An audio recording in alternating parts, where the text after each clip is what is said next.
Hey guys, welcome to UKPM Survival and Outdoors here on YouTube, and in this latest UK Prepper Man video I will be taking you to this year's UK Summer Prepper Meet 2022. Stay tuned.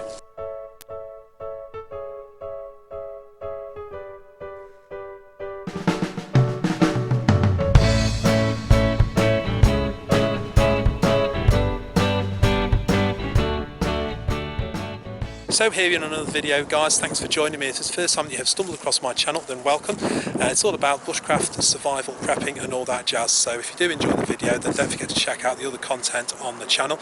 You can of course give me a like, share and subscribe. But thanks for joining me in another video. We are at this year's UK Summer Prepper Meet 2022, and yet again we are here at Church Farm in Ardeley, which is near Stevenage in Hertfordshire. It's a beautiful day. It's Friday the 24th of June and this is the first day of a 3-day event. So we're stopping here Friday, Saturday and Sunday, departing on the Monday. There's already quite a few people here. There's lots of nice setups here, so I'm hopefully going to take you around and show you some of those. And of course I have set my my own setup as well, which I've finally got done, which is all good. It's quite difficult sometimes because you want to say hello to people and be sociable, but needs must. Last thing I want to do is leave it and forget to set my camp up, and you know, it could happen.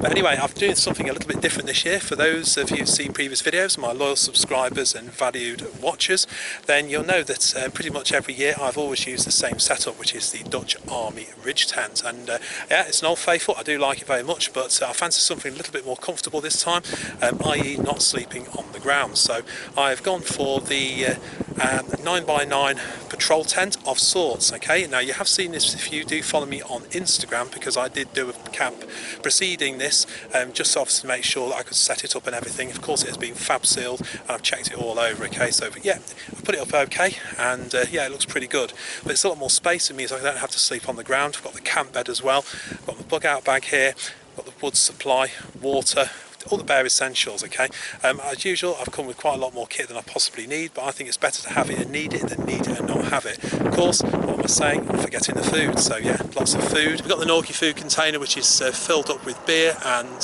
steak and all sorts of good stuff like that. So hopefully I'll get some footage of some of the setups, and hope you enjoy the video.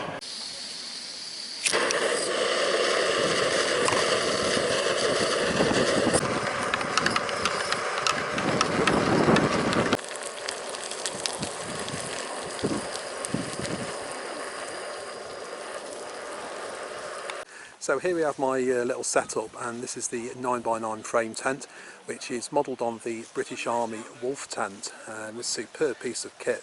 Lucky to find one of these, and it's got the feature, as anybody knows the Wolf tents, that you can undo this bit here and you can actually put a four-wheel drive vehicle in. Any type of vehicle would work, even one with a tailgate that's not four-wheel drive would work as well, and it just creates a nice little shelter system. I say little, I mean it's 9x9, so plenty of space in it and loads of headroom. Even though I haven't got it to its full height, you do have the extension poles that will lift up each of the four corners, and it will raise the whole thing up by about another 2 or 3 feet, which will bring that skirt a little bit higher. But I've chosen not to put those on for this trip, and it's no issues at all. Got a nice comfy chair all ready, because you need to have a chair with you, of course. Got the day sat there, got wood stack, and a few other bits and pieces in here. Of course water's very important. Got the Norky food container, keeping everything cool. But this is a big game changer. I've chosen that to get myself a cot bed, and so this is a British Army issue cot bed. I think it's a JSF one, it might be BCB, not sure, because I've got a couple of different ones, but they're all sort of pretty similar. And yeah, very nice, comfortable night's sleep, plenty of support, and I didn't even need to use the mattress. It was perfectly comfortable. All I've done is just chuck, that's just a sleeping bag liner from the Arctic sleeping bag system, so I just put that down on there just as a bit of a sheet. Got the stretcher pillow there as well, so we've gone for comfort this trip. Of course this one is my Corinthia, which is the Corinthia Defence 4, superb 3-season sleeping bag, plenty warm enough. In fact I was too warm last night, I just unzipped it, which I think it's okay to be slightly too warm. I'd rather be too hot than too cold.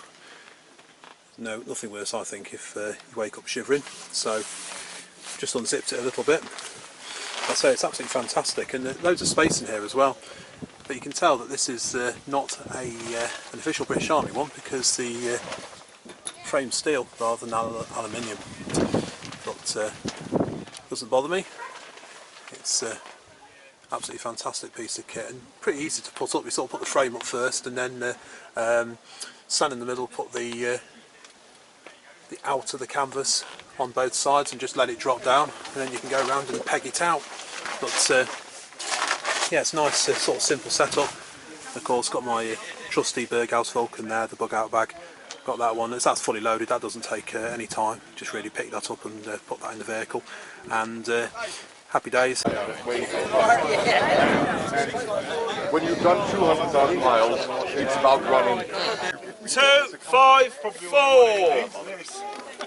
So it's 800 quid for the Gurkhas, all by you guys, so absolutely wicked. Yeah, well done everyone. Not the Gurkhas. Just got the Goal Zero doing some charging at the moment, utilising the sun. All I'm doing is charging up my battery packs so I can charge my mobile phone up later on, and anything else that needs to be charged up.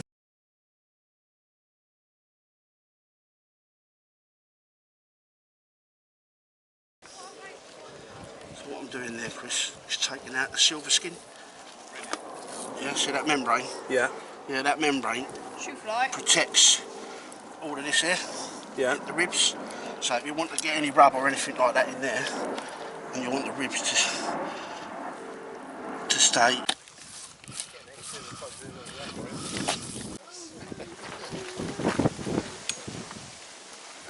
That's right, lovely.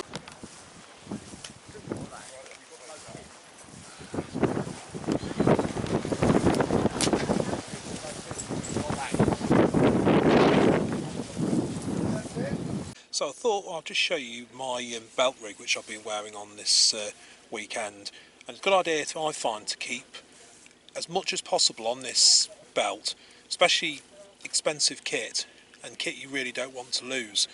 And I use a separate belt because it's just easier to take off in one go rather than using the one that supports obviously your trousers, and you can fit what you need on. So just on the right hand side, got my multi-tool, which you've probably seen before. It's a Leatherman Charge Plus. That's fairly new. I've started carrying a multi-tool with me because, as you've seen previously, if something fails, you've got all sorts of things on there to carry out some minor repairs as and when. Obviously, a knife, my trusty Jack Law, and that's the classic in Massa Birch. Beautiful knife. And then round at the back, of course, as equally as important, it's a good pair of gloves. Moving on to the other side, for heavier tasks, I've got the MOD survival knife, as it's called. This is for anything that you can't put your hand on an axe, that'll chop up as needed. So it's a genuine issue. The sheath's a bit, like so many people have said, the sheath isn't any good, so I'll probably get an aftermarket sheath or modify this one, but for now I've just put a bit of Velcro on there as well, and that just stops it from coming as much. You see that one is very, very loose. Obviously Ranger bands on there for obvious reasons. Then lastly at the front, again, just carabiner on my Outlaw Bushcraft ferro rod, and that's a beautiful ferro rod, Dave Wakeling. I believe that's Antler. And all I've done, as I say, I've put it on orange cord. That way if I do drop it, it's a little bit more noticeable. So good idea on critical things. We're not going all tactical, so in the real world, this goes on the ground, I can spot it a lot better than something like this, which would just blend in. And for those who are interested, the knot I've used there is a double fisherman's, nice and tidy. And as I say, that's one of those knots that really isn't going to start to come undone, and even if it does on one side, it's still held on the other. So anybody wants to do a knot like that to tie two ends of rope together, it's a double fisherman's. Also on a cord round my neck I have my other Jack Law. Now this one is the Jack Law Wasp, Massa Birch.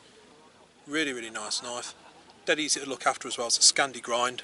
In truth, all I've ever needed to do is strop it occasionally and make sure that it doesn't get damp. It's being tool steel, you don't want it to rust. Again, double fisherman's knot there to hold it on, because I do not want to be losing that. So that is nice and securely around there. In my pocket, keep my 511 CS2 spear point. As I say, for other general tasks, it's nice to have a folding knife as well. As I say, there's got the safety lock on there as well, so there's no danger of that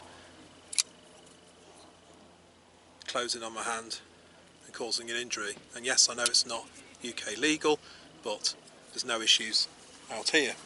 Is it sheet steel? Yeah, it's just a sheet of mild steel. Right. 1000mm by 800mm, and some M12 threaded stud.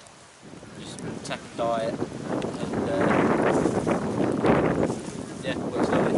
I suppose the simple things work best though, don't they? Yeah, well, for a lot of people, I mean, it's really handy because you can put it in the boot of your car.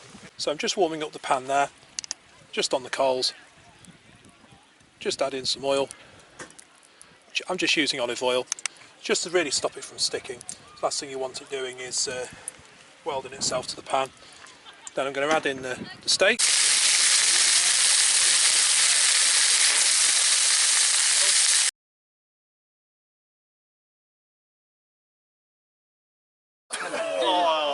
When?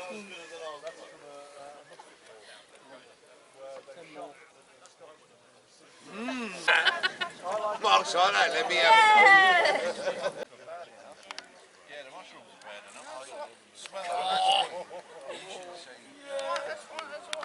So thanks very much for watching the video. I guess this is where I say if you've enjoyed this video, then hopefully you'll like these videos as well. And if you're not subscribed to the channel, please like, share and subscribe at the bottom. Thank you very much for watching, and until next time, take care and bye for now.